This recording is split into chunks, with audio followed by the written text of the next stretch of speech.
Syrian army units assault the southern districts of Damascus, the last rebel strongholds near the capital.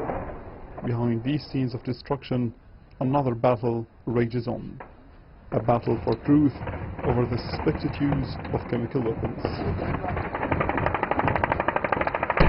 Douma Hospital is where rebels say hundreds of patients were treated for injuries from a government chemical weapons attack. Russia blames someone else, accusing British intelligence of staging the attack to provoke a military intervention by the US. And Damascus says a civil defense organization called the White Helmets fabricated evidence to incriminate the government.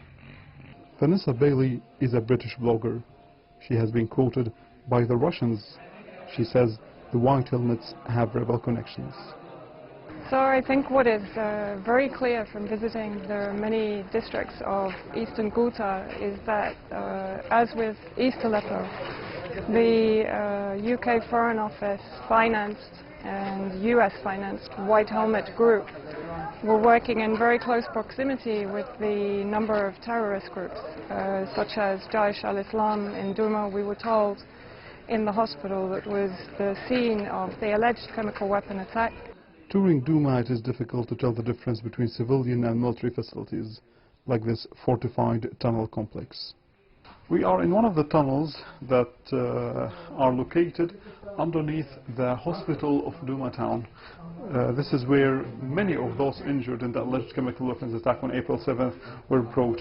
According to doctors in this hospital, this tunnel was built to transport both fighters and wounded and injured fighters into this medical center that people call here as Douma Hospital. The White Helmets is the organization that was in charge of civil defense in these areas. Some say here, some of the eyewitnesses we have been talking to told us that the resources of the White Helmets were essential in building these tunnels and fortifying these tunnels and giving the rebels the infrastructure they needed to continue and fight against the government forces. The rebels say countless lives have been saved by the White Helmets. The organization known as the White Helmets that operated here inside Douma, what was the relationship with you as a doctor? I myself have never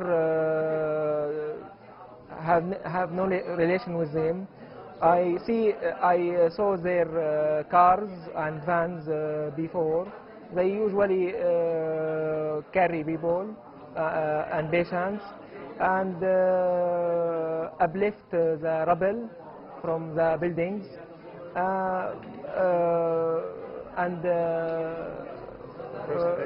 no, firefighters work as firefighters, yes. Like the facts about the April 7th attack, facts about White Helmets are contested. Are they volunteers risking their lives to save civilians, or are they using civilian deaths for publicity? Alaa Ebrahim, CGTN, Douma.